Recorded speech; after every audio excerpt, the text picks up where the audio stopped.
From falling buildings to tipped cars, and from crew members making it to the final shot, here are some of the mistakes in the MCU movies only true fans noticed. Starting off with the mistaken time jump. As we all know, most MCU movies take place in the year they came out. But because movie plots have gotten so complicated, some scenes are set in the wrong order. And the most obvious one was at the beginning of Spider-Man Homecoming, which is supposed to take place 8 years before the main story. You see, Homecoming took place in 2017, the year it came out, and was supposed to pick up after Captain America Civil War. But even the movie's director said that the time jump to 8 years later is just plain wrong. And even though it makes sense to us in real time, I noticed that there should have only been a 5-year gap between the beginning of the movie and the beginning of Homecoming in the MCU timeline. But do you know what else I noticed? Many scenes were improvised in Guardians of the Galaxy. That's mostly because Chris Pratt is known for making things up as he goes along while filming. If you remember, in the first movie, Star-Lord and his Guardians meet the Collector. He gives them an orb that was taken from the planet Morag, and, well, Peter Quill ends up dropping it. At the time, he didn't realize it, but he was holding an Infinity Stone, so was this really improvised or was it just a fluke? Well, it turns out that the scene wasn't planned and Chris Pratt made an honest mistake, but James Gunn thought the version was funny, so he kept it in the final version of GOTG, which leads to my second concern about the movie. Since when can a mixtape travel through time? All thanks to Peter Quill's mother, Guardians of the Galaxy has one of the most unique soundtracks in a comic book movie. You see, since Peter's mom died in 1988, it's pretty evident that she made the tapes before she died. But the logo on the mixtapes shows that they are TDK cassette tapes called CDing 2, which didn't really come out until 1993. But even though this was a small mistake, I think the producers still should have caught it. Moving on to the huge mistake in Eternals. At the end of Eternals, the heroes try to stop the Emergence. Now, for those of you who don't know, the Emergence is when the Celestial, sleeping in the Earth's core, wakes up and destroys the planet. But luckily, the heroes stop it before the full emergence happens, so parts of the giant creature are still visible above the water. But it's not like the Celestial was just hiding under the surface, and the movie shows that they come from the center of the Earth.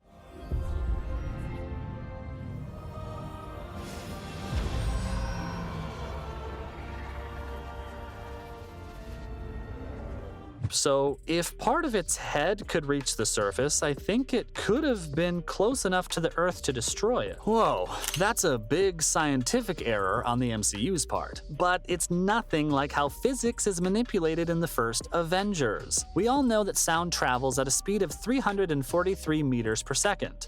But I think the people who are responsible for the MCU films probably had a hard time in high school physics class. Now, why am I saying that? Well, because in their movies, light and sound travel at the same speed, and a good example would be the Jericho missile made by Tony Stark. When it goes off, we hear the loud, earth-shattering sound before we realize. For your consideration, the Jericho.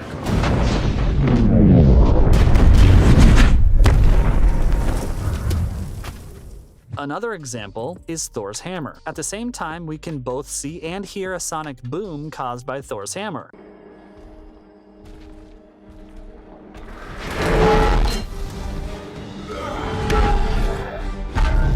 Both of which are against the rules of physics. And just so you know, light moves faster than sound. And again, just so you know, that ain't New York. You see, when a film is set in New York City, it's usually shot in Toronto because it's hard to get permission to shoot in the city. Also, shooting in Toronto helps keep production costs low. And guess what? Toronto is used as New York even in the MCU. So are we supposed to think that Toronto is a stand-in for New York? Even though none of the buildings or places look like anything in New York? For example, the fight scene in the third act of The Incredible Hulk is supposed to take place in New York, but Toronto was used instead. And when the Hulk and the Abomination fight, they do it in front of the Zanzibar, a club on Toronto's Yonge Street.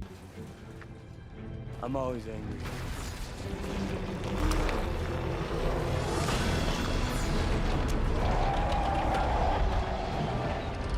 Yes, the logo of the New York City Police is on the cars, but in a later shot, you can see a car that says Toronto. Come on, man, that's just lazy. But not as lazy when they decided on different locations for New Asgard. After Asgard is destroyed, Thor leads his people to Earth so that they can start a new home. And in Avengers Endgame, it's revealed that the new home is Tonsberg, Norway. A nice nod to Captain America, the first Avenger, where the Tesseract was hidden. But this fun connection isn't quite as good as it could be because some major details were left out. Let me explain. You see, the phone number on the pizza boxes in Thor's house and the license plate on the truck that Hulk and Rocket are driving are both from the United Kingdom, which technically means that there are 2 New Asgards. I'm just kidding, this is totally on the MCU. Now for my favorite MCU mistake, when Doctor Strange had a cameo from a member of the crew. Doctor Strange helped bring magic into the MCU, which continues to have very interesting effects on the universe as a whole. Unfortunately, there were no spells that could stop a member of the crew from showing up in a shot by accident. Yes, you heard that right. In a scene in the movie, a crew member can be seen standing in the background as Strange looks around the armory, and the fact that the man doesn't seem to be doing anything makes it even funnier. But do you know what else is funny? Triskellion's disappearing powers. At the end of Captain America: The Winter Soldier, we see the Triskelion blowing up.